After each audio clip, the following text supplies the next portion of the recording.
Hello, everyone. Welcome to the lecture for Chapter 20, Politics in the Gilded Age for History 2023. Today we'll be talking about and covering the years 1870 to 1900, those kind of first early years of the country, right? Following Reconstruction, following that Western movement, what's going on, checking in federally, checking in at the national level, how things are going, where they're progressing, and what that means for us as we move through. Something to point out here is the term Gilded Age. The term Gilded Age comes from Mark Twain. He wrote it in one of his books referencing this time period as a way of kind of poking fun at how much everyone was putting into this time period, how much they were saying such a great time, everything's great, there's no problems, everything's doing fine, wonderful, right? We're all golden, right? And he kind of pokes fun at that here. He says the Gilded Age, gilded meaning covered in gold, right? But not gold itself, right? That there are these problems, these institutional things that are happening that we're just kind of glossing over and we're saying, nope, they're gilded. We love it. It's a great time, right? So that's kind of the focus of this time period here. And it's something that happens as it's happening, right? That's something that people are talking about as they're living through it. That these politicians, these businessmen are saying everything's great. This is a wonderful time to be alive, while everyone else is saying no, it's really not. There's all these other issues going on. So this is something that we see looking back that we can pick out, but it's something that even the people who lived during that time also can see and pick up. So moving forward, today we'll be talking about kind of two general categories, the key political issues and then changes in labor. This is, going to be, as always, detailed way more in your textbook, so definitely make sure that you're reading for this week.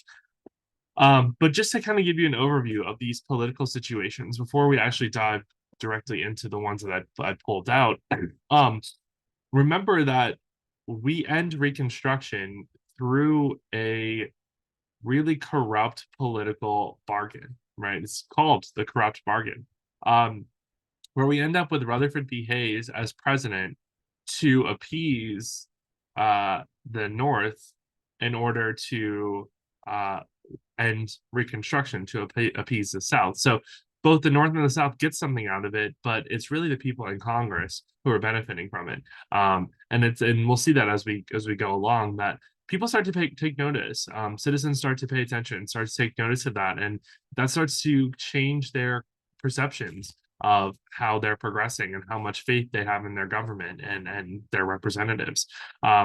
So kind of keeping in mind that that's where this period starts, is with that corrupt bargain, and then we just keep going forward after that, right? So looking at the first one, this is the list of presidential elections starting in 1876 with that corrupt bargain, and then going on through a few other ones later. And you can see this very first one, right? Rutherford B. Hayes against Samuel Tilden. The problem here comes to the surface because we start to notice the differences between the popular vote and the electoral vote. And that sounds familiar to you. It should. It's a problem that we still address and talk about in modern America. Even our most recent presidential elections have a huge difference between the popular vote and the electoral vote. And so it's still something that we've never really figured out or solved, right? Still kind of an issue, still things that we talk about. But we see it starts all the way back here in 1876. And to be honest, probably started before that as well. But this is where we really start to see it come to light. We start seeing the actual data behind it and the movement behind it.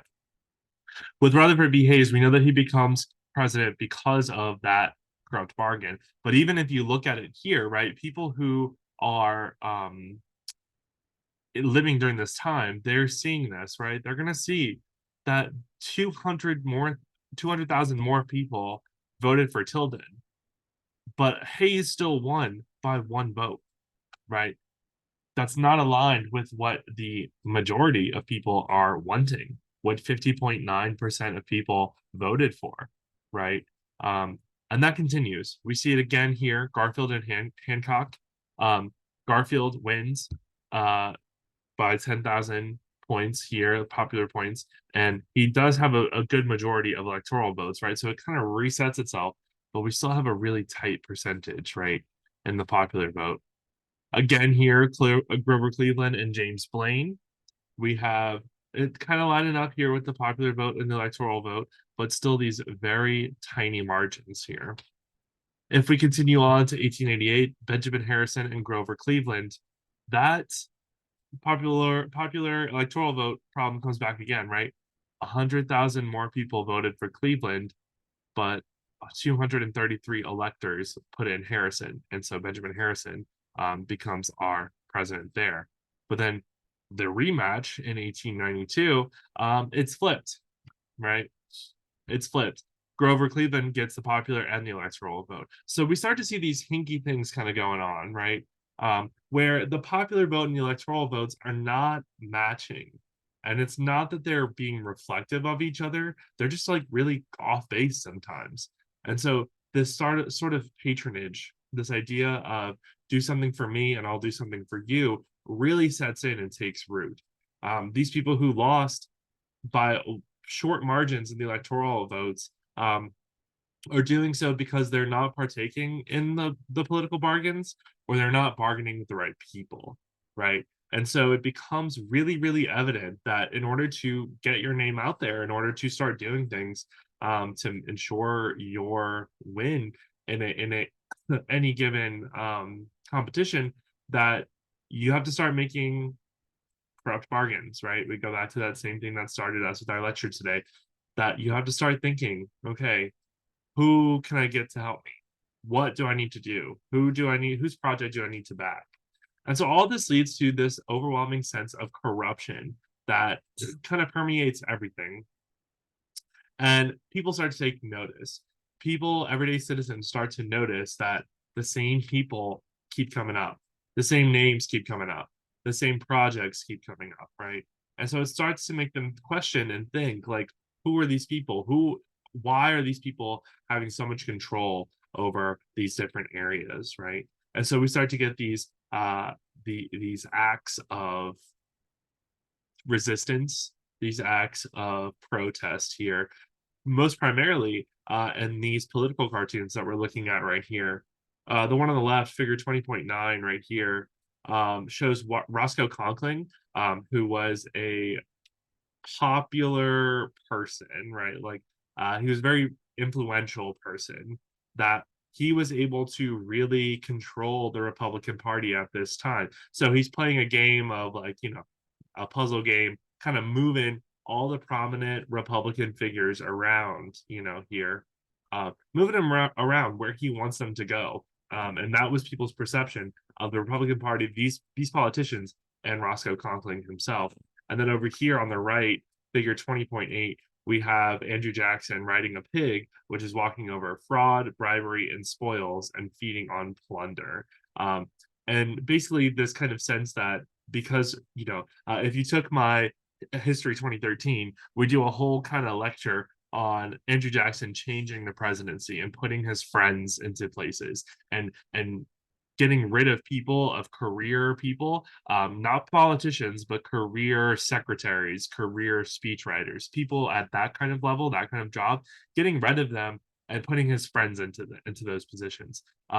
And so they kind of blame him for this kind of patronage system, right? It doesn't start off as patronage necessarily with Jackson, but that kind of system has led us here, right? Has led us into this corruption. When Jackson first puts in this kind of system and starts to get the pushback, this is one of the things that people are predicting, that it leads to corruption, it leads to this patronage system, it leads to this unfair system that doesn't care about people, that cares about the businesses and whoever's money they're making, right? And so we have Jackson here illustrated as kind of the person who let this all happen, who brought it in, who kind of started something that we're dealing with now here.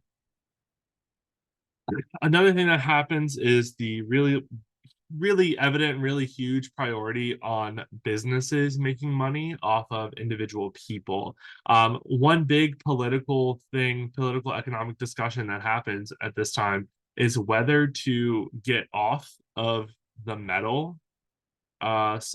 metal-backed currency, or to go to a bimetal currency. So a metal-backed currency means that every dollar that you print is backed by an actual piece of gold. That you are not printing more paper money than you have bars of gold. And that is how the currency worked at the beginning. The very, very beginning, it's actual pieces of gold. And then we start to bring it back. We introduce paper money. We introduce these other things, but they're all backed by actual gold.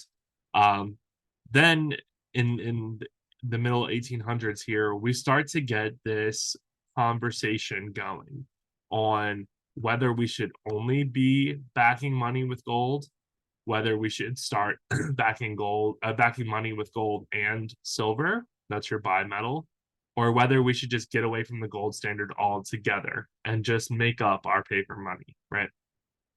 And this is a huge, huge thing because we're in a economic crisis at this time in the 1800s, and people need money, but they don't know where to get it from, and nobody wants to get rid of their money. And so what we're dealing with here is lots of businesses, lots of wealthy people have the money. They have the gold. They have the paper money, and they have the actual gold. And so they're doing fine. They've got it. The poorer people don't have the gold to begin with, but then also aren't able to get the paper that is backed by the gold, right? Now, this is a problem because if you introduce a second metal like silver, then people have more options. So people can go to other banks that are not making, that are not lending out gold. They can start lending out silver, right? So then you're eating into your profits a little bit. But also, then if you don't control silver, then that means one of these poor people could start getting all the silver, get it lucky, and then also make money off of that as well. So this is a problem for the people who are wealthy, the powerful businessmen who don't want to share, who want people reliant on them for that gold, but that gold-backed money, the gold-backed dollars.